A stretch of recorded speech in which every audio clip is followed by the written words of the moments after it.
A equação de Laplace não tem nada a ver com transformada de Laplace. Tem a ver com o nome do cientista.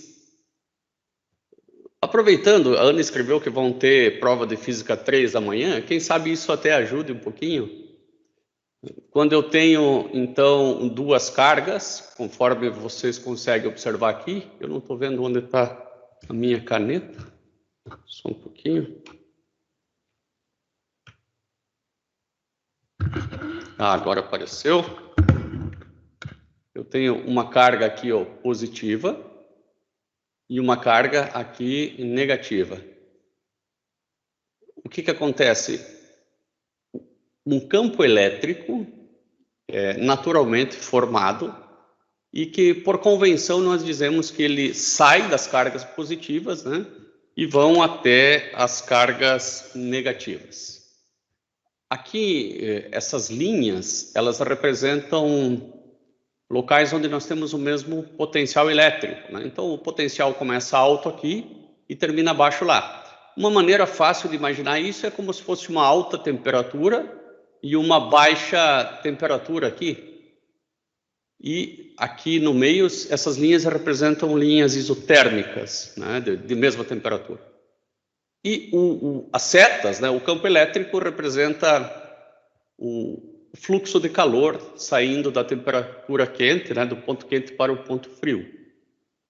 Muito bem, e nós podemos tornar esse campo aqui mais constante, né, e mais uniforme através do uso de um capacitor. O que é o capacitor? Se não são simplesmente placas paralelas. Você observa aqui uma placa onde nós carregamos com cargas positivas, outra placa onde nós carregamos com cargas negativas. Isso é feito através de uma bateria, né, que tem polos positivos e negativos.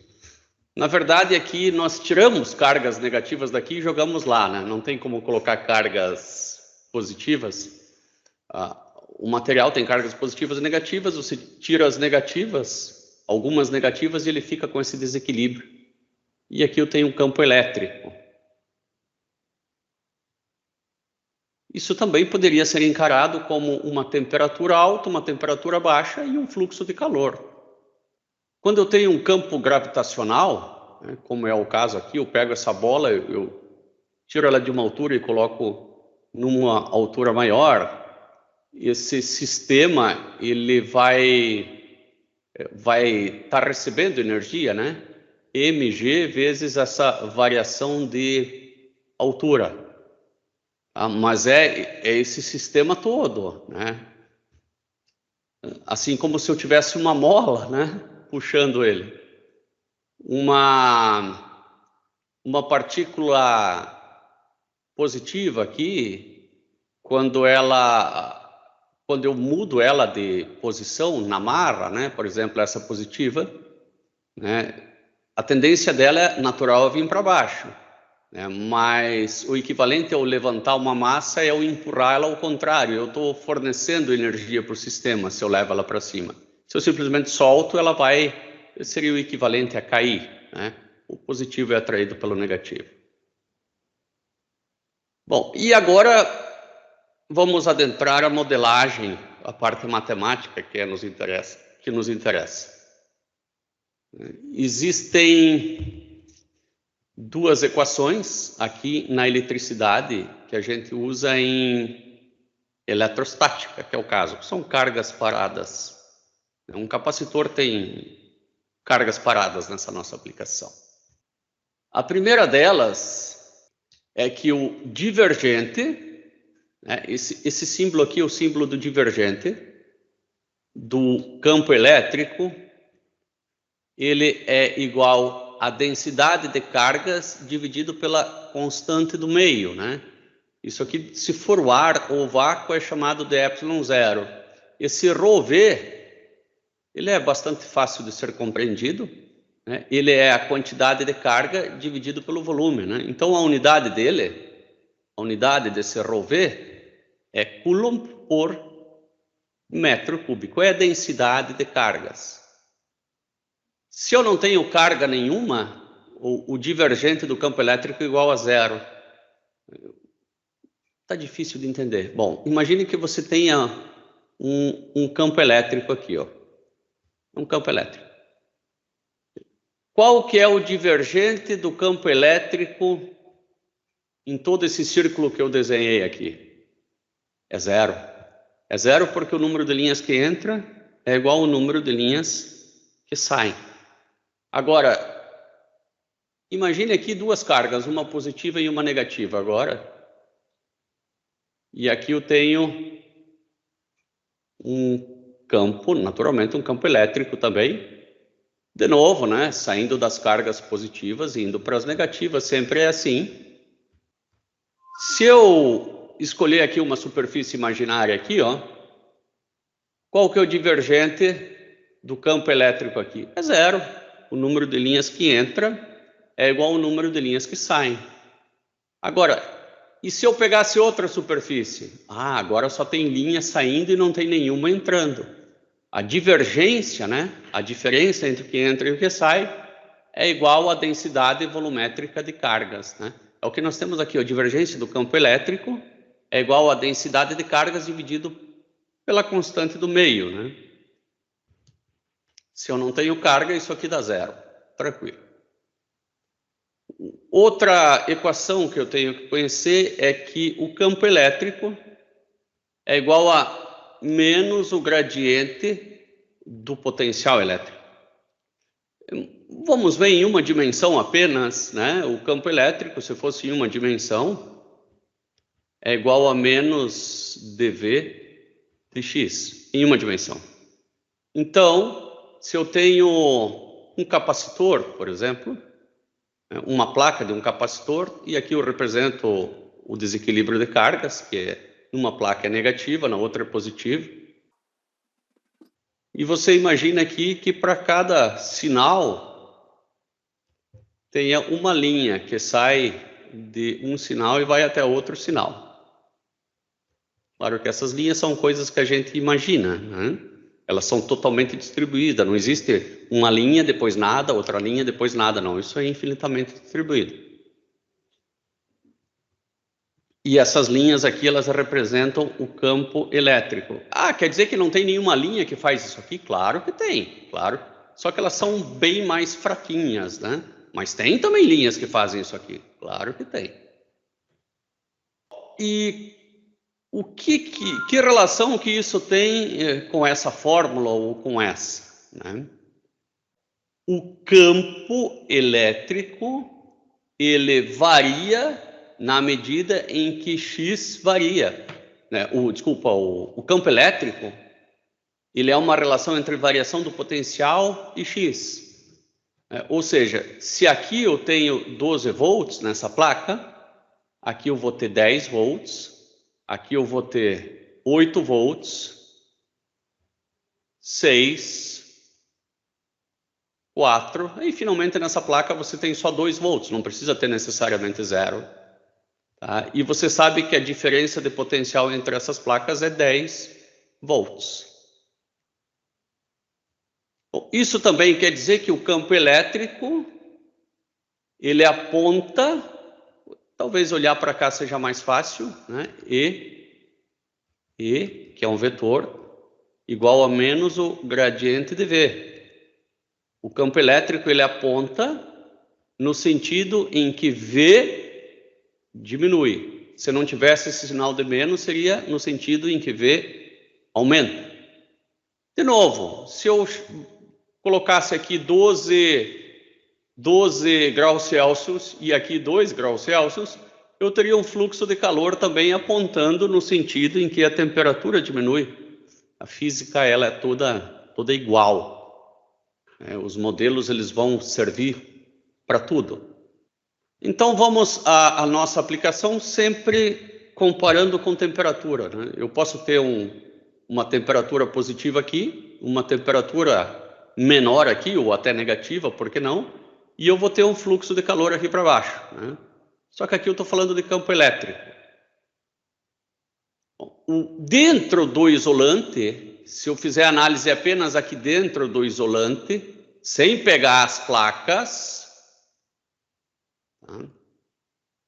Eu não tenho cargas, desequilíbrio de cargas aqui. Eu tenho cargas positivas aqui na placa de metal e na outra placa de metal, mas no isolante eu não tenho nada. Então, dentro do isolante, né, o gradiente de E é igual a zero. Só que E igual a gradiente de V. E você representa isso por esta equação aqui, que é chamada equação de Laplace. Essa equação, ela também vale para a temperatura, tá? Numa placa, por exemplo, você quer saber como se distribui a temperatura numa placa, você vai fazer também esse triângulo ao quadrado, de ponta cabeça, né? Da temperatura igual a zero. Tá? Este triângulo aqui, ao quadrado, ele é o laplaciano. O laplaciano escalar é a derivada segunda, tá? A derivada segunda, mas no espaço. O desenho ele é um triângulo porque são as três dimensões espaciais, tá? X, Y e Z. Mas, naturalmente, essa equação vale para uma, duas e três dimensões, mas é só para vocês entenderem por que aparece tanto esse triângulo de ponta cabeça que ele tem um nome, ele é chamado de nabla, esse símbolo. Nosso desafio é resolver essa equação, no caso de potencial, e se fosse temperatura, é só trocar isso aqui por T. Tá? Tudo isso só para dar uma contextualização. Agora, meus caros,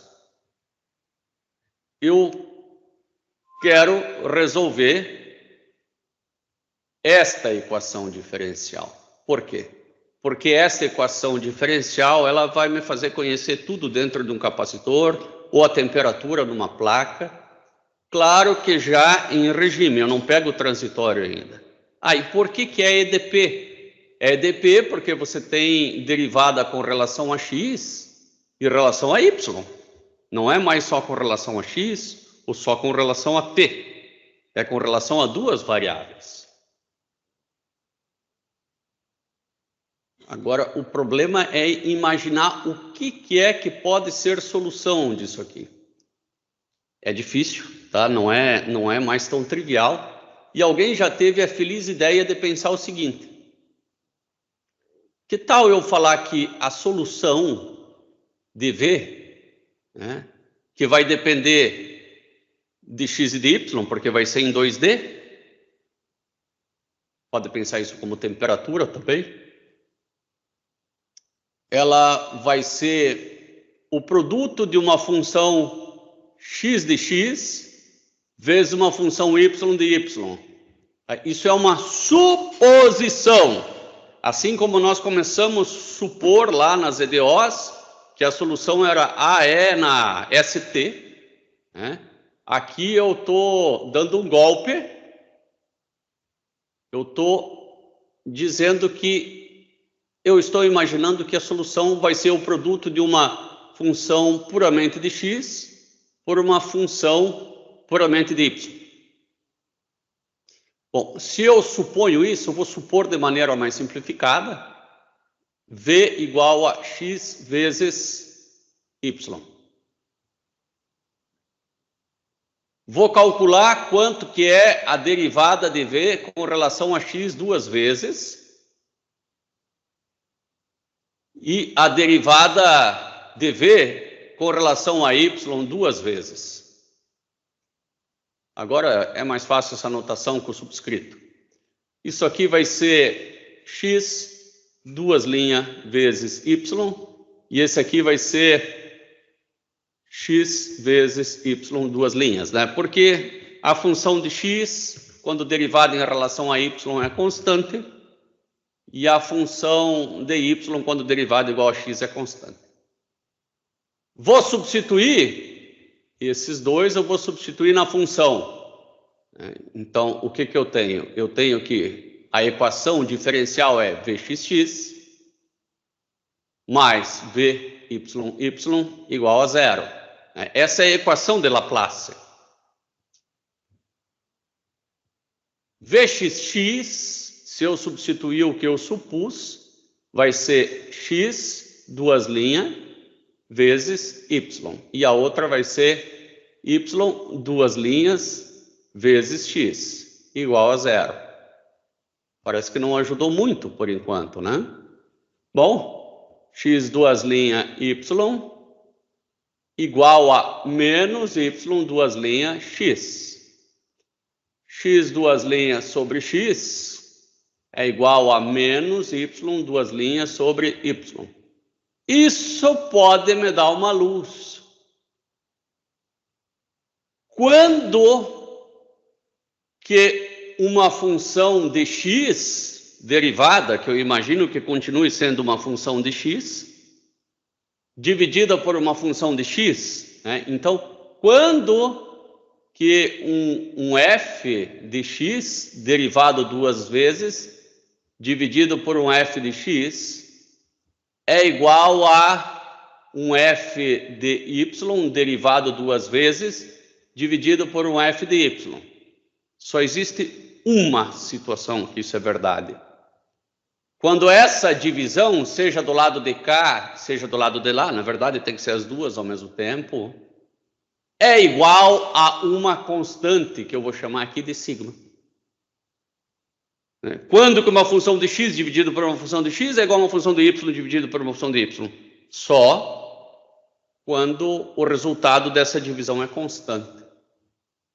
Agora me facilitou a vida, tá?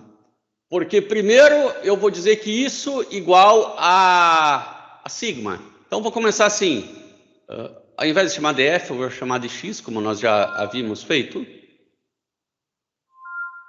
Primeiro eu faço x, duas linhas, dividido por x, igual a sigma. Depois eu faço y, duas linhas, dividido por y, igual a menos sigma. O que é que derivado duas vezes, né? O que é que derivado duas vezes, dividido por ele mesmo, dá o sigma? O seno e o cosseno tem cara disso. O seno e o cosseno. Eu vou ter que fazer o teste. Eu vou chamar a minha função aqui de x igual a. Eu vou colocar o seno e o cosseno já juntos. Não vou fazer na mão mesmo, né? Seno, ômega, colocar ômega aqui, t, para colocar um ômega genérico, né? Um é A e outro é B, né? Então, posso começar aqui com o cosseno e lá B seno. Agora eu vou fazer a derivada segunda. Vocês conseguem ver aqui ou está muito pequeno aí? José, está muito pequeno? Se tiver como aumentar um pouquinho. Tem, vocês sempre me chamem a atenção para isso. Aqui eu vou fazer, eu não posso fazer t porque é x, né? Então, eu já estou tão acostumado com... Então, dx. Aqui eu estou fazendo a derivada primeira, eu quero a derivada segunda. Então, vou colocar um 2 ali, daqui a pouquinho. É só colocar um 2zinho aqui, que ele faz a derivada segunda, ó, já põe até o 2zinho ali em cima. O problema aqui é que apareceu o menos e o menos. Então, me parece que não é. Mas lá para o y era menos. Então, eu achei a solução para o y, na verdade. Vou chamar y de y pequeno.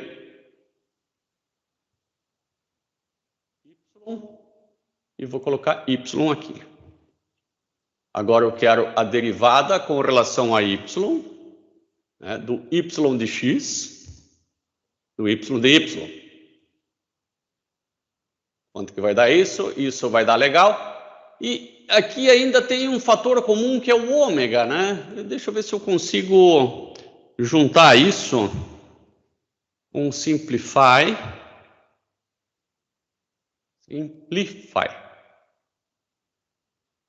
Veja que tem alguma coisa ao quadrado, mas lá tinha um outro símbolo, era sigma, né? Se eu colocar raiz de sigma aqui, vocês vão ver que vai dar certo. Colocar raiz de sigma aqui, raiz de sigma aqui. Agora o sigma vai aparecer aqui, ó. Ah, bom. Eu já achei a solução do y de y. Tá? A solução do y. Então, tudo isso aqui, ó. Tudo isso aqui é igual a menos sigma vezes o y, porque isso aqui é y, é só olhar aqui em cima. Agora eu vou fazer para o x. X de x. Veja que com pequenas conjecturas a gente chegou bastante longe, né? A gente já viu que não é essa a solução aqui, ó. Agora eu vou chamar aqui de C e D. Eu não posso usar, obviamente, as mesmas constantes. E nós vimos que isso não vai ser solução. Por que você está copiando? Porque vai ser muito parecida a solução. X, e aqui a função é x de x. Manda executar. Né? Claro que vai dar zero, porque aqui faltou colocar x, e não é a solução, não é. Tá? Vou colocar um simplify ainda aqui só para ele juntar, mesmo não sendo a solução. Mas eu tive uma iluminação na minha vida, porque eu me lembrei que seno hiperbólico e cosseno hiperbólico, né, vão resolver o meu problema. Vou tirar esse simplify aqui. É só questão, a derivada do cosseno hiperbólico não é o menos seno hiperbólico, é o próprio seno, tá? Então, vou fazer derivada primeiro aqui para nós vermos, ó. Então, a derivada do cosseno é o seno, e a derivada do seno é o cosseno. Não tem aquela regrinha de jogar um menos quando é hiperbólico, tá? Então, isso vai nos ajudar muito. Isso vai fazer eliminar aquele sinal de menos, né? E a gente tem que trabalhar, então, com cosseno e seno hiperbólico do x. Aí vai ser exatamente a mesma coisa. A derivada segunda, né, dividido pela função, é igual a sigma. Bom, por enquanto nós estamos tendo sucesso. Uma possibilidade de solução é esse x aqui e esse y aqui. Isso dá muito certo. Contudo, isso dá certo quando nós consideramos o sigma positivo. Quando o sigma dá negativo, a única coisa é que a gente troca o que é hiperbólico por circular e o que é circular por hiperbólico. O seno e cosseno que a gente está acostumado, sem hiperbólico, ele é baseado no círculo. O seno hiperbólico e o cosseno hiperbólico são baseados em hipérboles. E quando o sigma for igual a zero, nós não vimos. E isso pode acontecer. Um exemplo, em coordenadas cilíndricas e esféricas, é muito comum essa aplicação do sigma ser igual a zero. Bom, se eu tenho x duas linhas sobre x igual a zero, eu só consigo vislumbrar uma solução, que é um polinômio de primeira ordem, né? Se você derivar isso aqui duas vezes, vai dar zero. E quando você fizer com y também, você deriva isso aqui duas vezes, também vai dar zero. Então, nós temos a solução para o sigma igual a zero, para o sigma maior que zero e para o sigma menor do que zero. Vamos usar uma aplicação, né, com números. Então, aqui eu tenho uma aplicação, onde numa placa, aqui eu tenho uma placa do capacitor,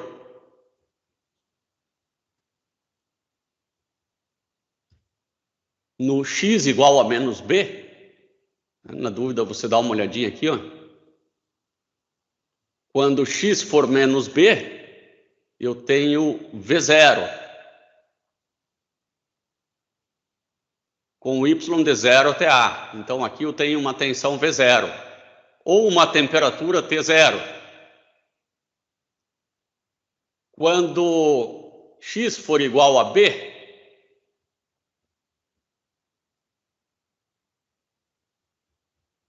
olha aqui, ó, para minha sorte, eu tenho também uma tensão V0 ou uma temperatura T0. Imagine, apesar do exercício não ter dito, imagine que essas pontinhas aqui, elas estão isoladas umas das outras, tá? Então aqui, ó, tem uma bolinha de borracha, tá?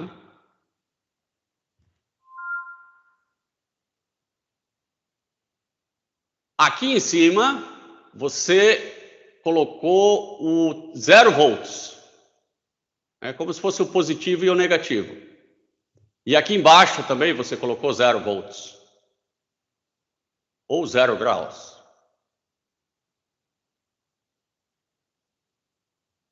Na prática, isso seria como você pegar uma bateria. Deixa eu pegar com outra cor, nada a ver. Uma bateria assim de 12 volts.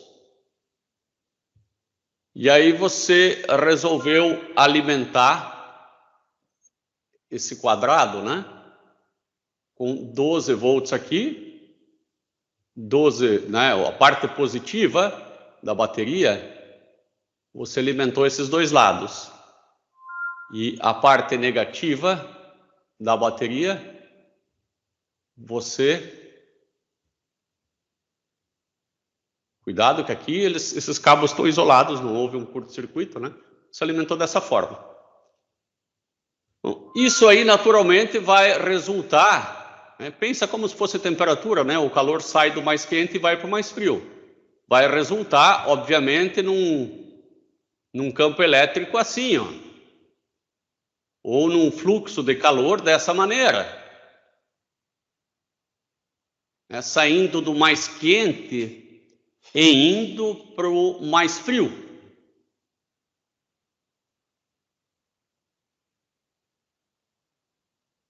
Bom, você tem que entender essa dinâmica aí agora com as equações diferenciais parciais.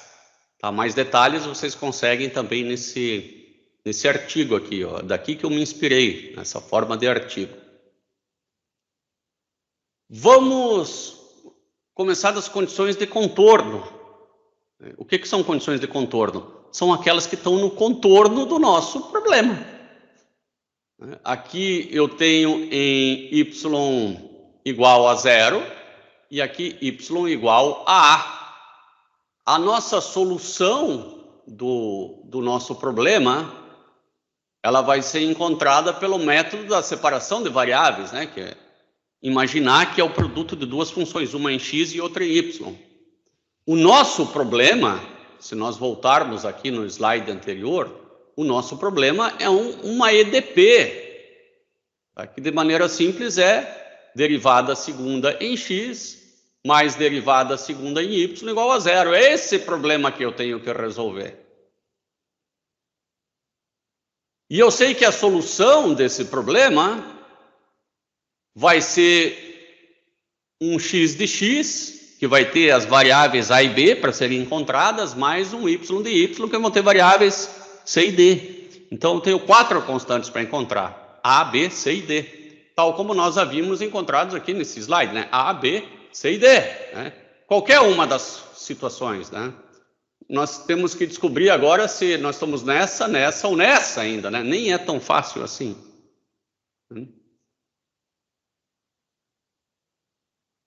Bom, eu vou começar partindo da suposição, tá, que o meu sigma é maior do que 0. Estou partindo dessa suposição, sigma maior do que 0, e vou ver o que vai dar. Tá? E a solução é esta daqui. Se a solução é esta daqui, e eu estou supondo sigma maior do que 0, essa é a forma da minha solução x e y.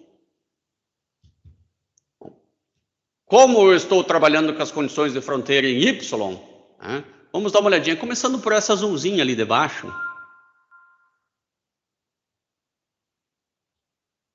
o y de zero. Não se esqueça que o y, né, ele tem tudo a ver com v, né? Porque v igual a x vezes y. Então, o v aqui embaixo foi dito quanto que ele é. Ele é zero. Tá? Então, y de zero, que é zero, é igual a c seno de raiz de gama vezes zero. Tá aqui, ó, esse pedaço aqui, ó. Mais d cosseno de raiz de gama vezes zero. Zero, que é o y0, que é a tensão aqui, é igual a c vezes seno. E por que é zero aqui, afinal de contas? Poxa, ali é zero porque é o y, né? O y é zero aqui, ó. Cosseno de zero é 1. Olha que coisa maravilhosa. Achamos o d. O c não temos a menor ideia, que deu c vezes zero. Né? O c eu vou encontrar ali no vermelho. Aqui nesse vermelho. Agora eu vou fazer a mesma coisa, usar a mesma fórmula, né? Só que no lugar do d eu já coloco zero. Facilita a minha vida. A tensão aqui em cima, ela é zero. Igual a C, que eu já passei para lá dividindo, então sumiu o C, não consegui o C, infelizmente. Né? O que eu consegui aqui foi que seno de raiz de gama A, né? E por que raios aqui é A? Porque aqui o Y é A, igual a zero. Poxa vida, seno de raiz de gama A igual a zero. O que eu consegui? Só que raiz de gama A é n vezes π. Eu consegui infinitas soluções. Né? De certa forma, eu achei o sigma. O sigma vai ser n vezes π dividido por A ao quadrado por conta dessa raiz quadrada, tá? Então, eu achei o sigma. O sigma é o valor que vai aqui dentro. Ah, já foi bom, né? Então, eu tenho que achar A, B, C, D e sigma. Bom, achei o sigma. E eu costumo chamar tudo isso aqui, para facilitar esse sigma, que é tudo isso aqui, eu costumo chamar de lambda, não à toa do número lambda. Ele é um alto valor, tá? São infinitos alto valores. Lambda ao quadrado, então ele vai ser positivo mesmo.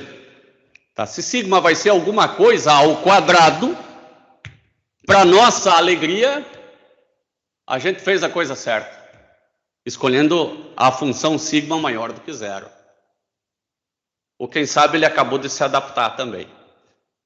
Nossa solução, por enquanto, é A, seno hiperbólico, daquele lambda que a gente já tem, mais B, cosseno hiperbólico, daquele lambda que a gente já tem.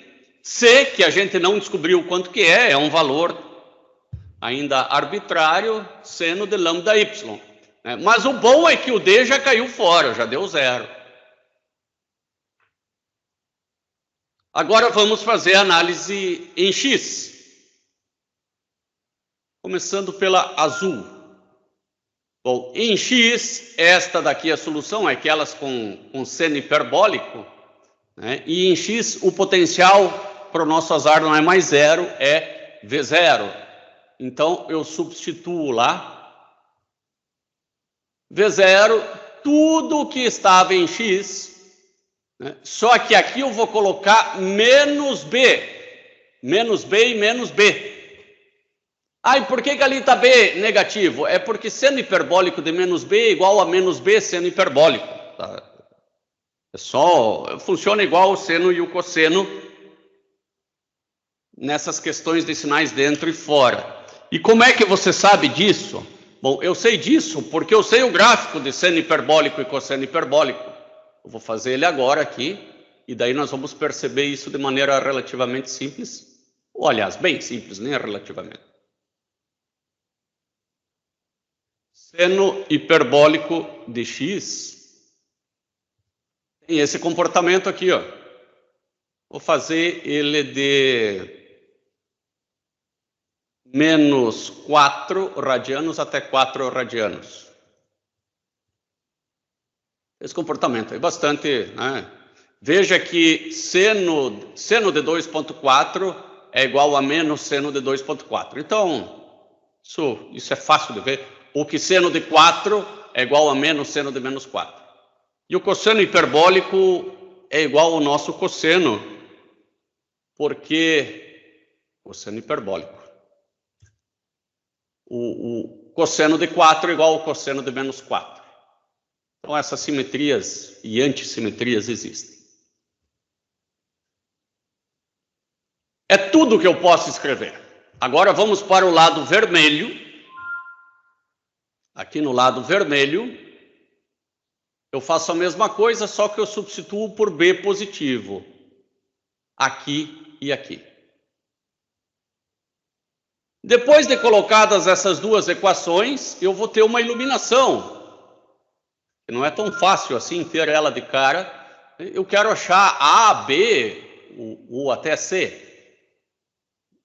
Que tal eu diminuir uma equação da outra? Bom, todas elas são multiplicadas pela mesma coisa, né? Então, se eu diminuir uma da outra, eu corto essa com essa, e eu tenho que 2A igual a 0, e eu descubro que A igual a 0. Oh, isso foi legal.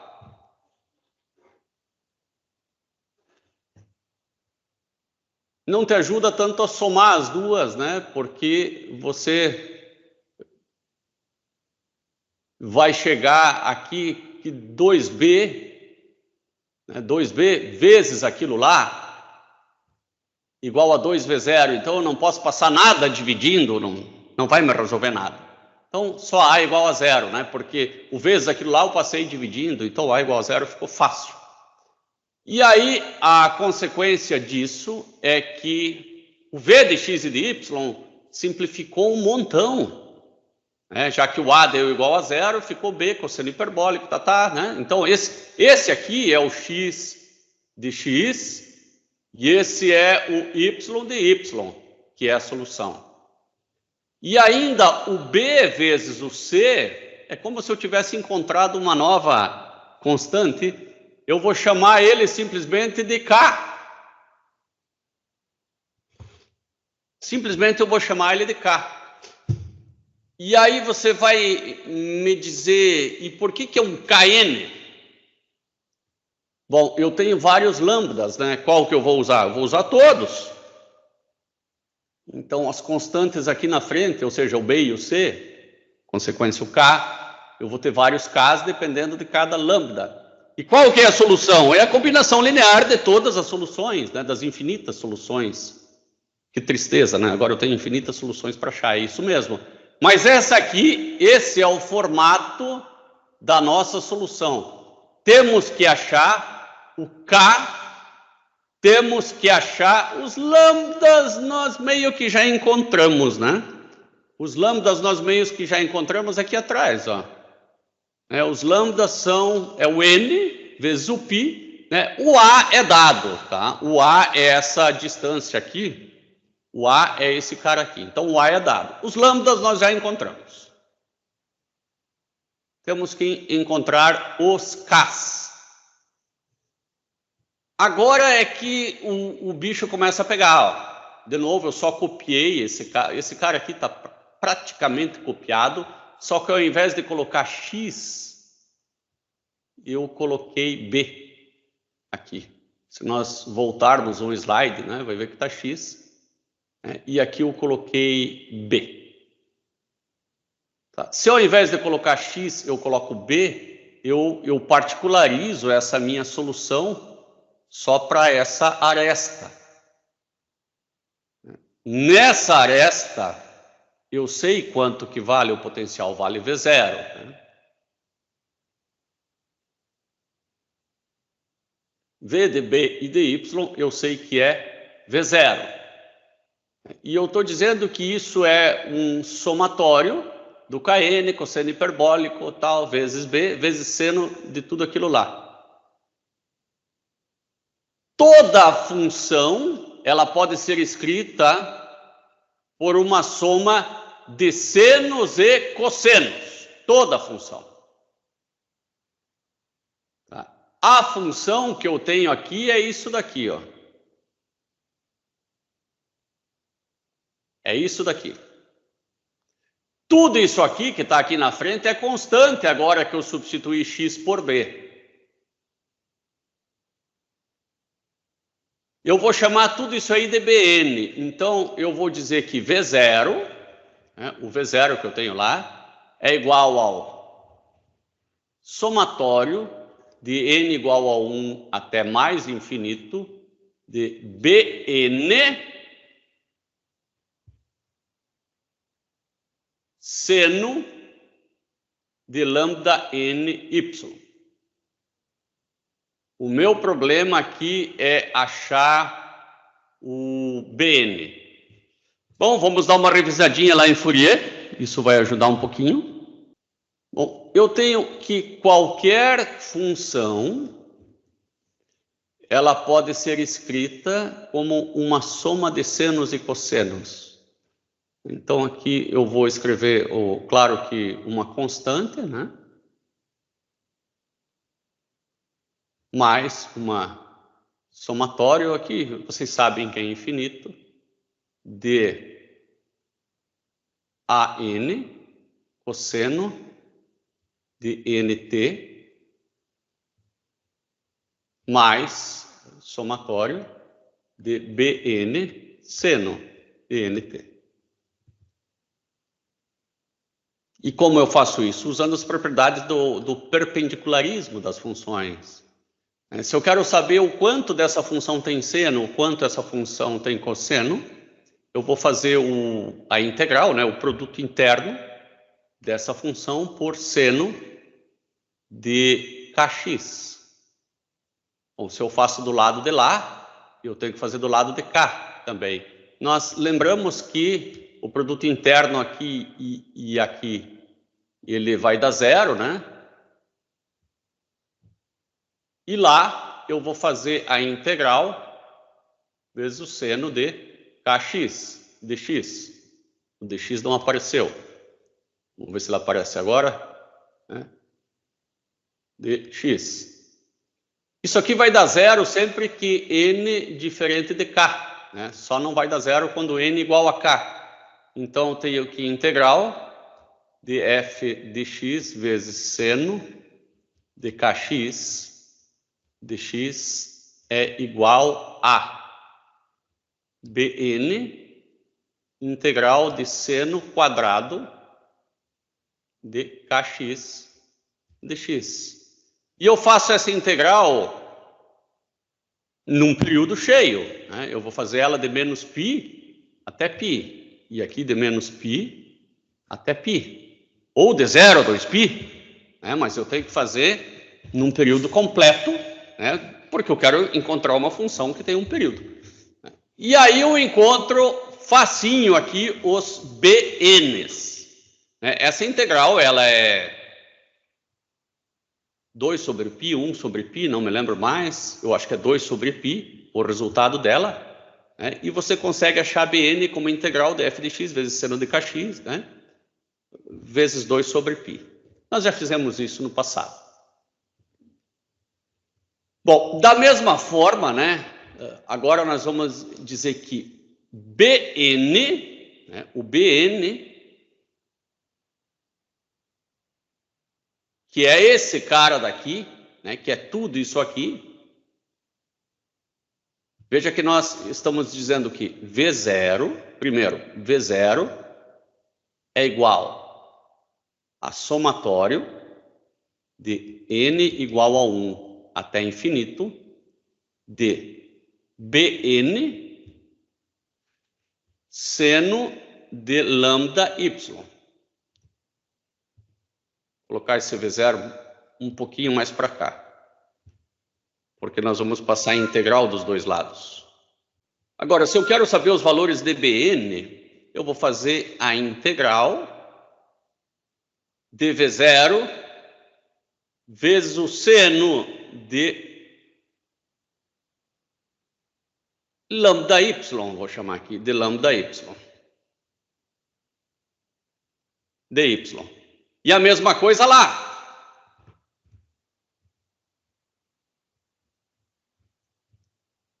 Exatamente a mesma coisa. O meu objetivo é achar o BN. Tá? O BN ele vai ser igual a essa integral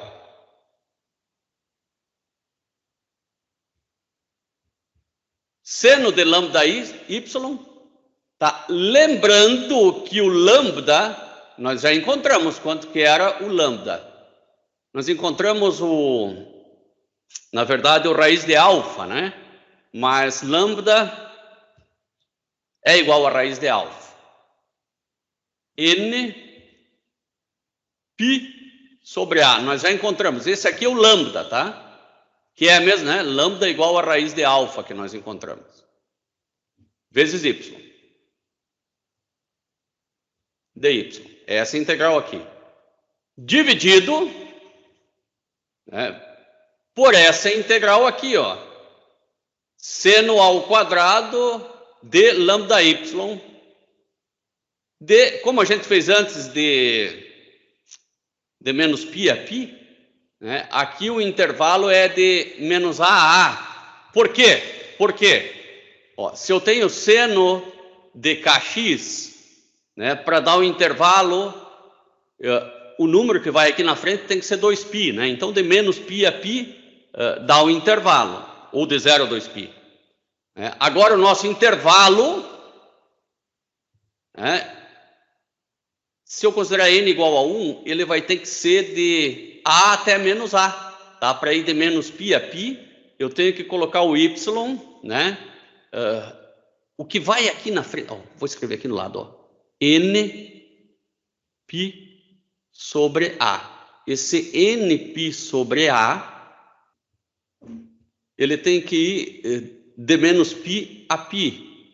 Então, esse cara que eu vou multiplicar aqui na frente, que é o y, né, ele vai ter que ir de menos A até A, para esse cara ir de menos π a π quando n igual a 1. A mesma coisa aqui, ó. Quando k igual a 1, esse x, ele tem que variar de menos π até π. Eu variando o y de menos a até a, o que está dentro do seno vai ficar de menos π a π. Aí eu faço toda essa integral aqui. Ah, e por que dá a aqui, esse 1 sobre a, né? Porque aqui eu vou ter a integral, vamos resolver essa integral, de menos a até a.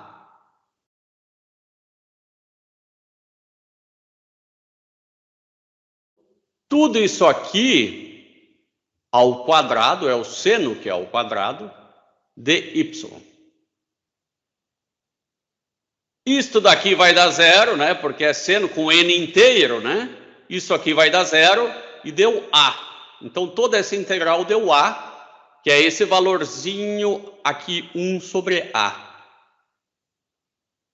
Aí eu resolvo a integral de cima agora também. É claro que a integral do seno é dá um menos seno, né? Então, aqui vai ficar tá faltando um menos aqui na frente, e vamos colocar já, né? Porque a integral está faltando um menos. Posso colocar aqui ou aqui, deixa ali.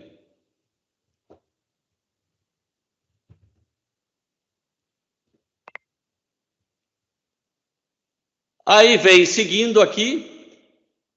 E você fica na dúvida aqui com relação a esse NP, né? Bom, mas o N é inteiro, né? E o cosseno horas é positivo, horas é negativo, né? Então fica fácil de você resolver esse problema do menos cosseno com o menos 1 elevado a N. Sempre que os N forem pares, o BN dá zero. Tá, então, eu não tenho B0, não tenho B2, não tenho B4, porque tudo dá zero. Agora, os ímpares, isso aqui vai virar 1 mais 1, que dá 2. Então, aqui vai virar um 4. Porque se esse dá 2, aquele lá vai virar um 4. E eu consigo achar agora o KN. Lembrem-se que BN eu chamei de tudo isso aqui. Agora eu estou igualando a ele de novo. E eu vou achar um KN igual a um BN. O BN vai ser 4V0 sobre Nπ dividido por cosseno hiperbólico de lambda vezes B. Esse lambda eu poderia colocar também Nπ sobre A, vezes B.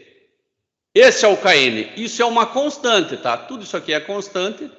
E ele aparece aqui de novo, ó. 4V0 sobre Nπ. Eu vou deixar em vermelho tudo que é KN. Isso aqui é KN, tá? Isso aqui é KN.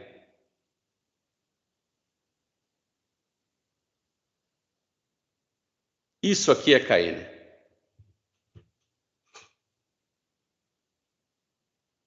Esse Nπ, esse N não pode ir lá para fora, o N tem que ficar do lado de dentro. Tá? Com certeza aqui foi um errinho de digitação que eu já vou corrigir. O N, tem que ficar para o lado de dentro.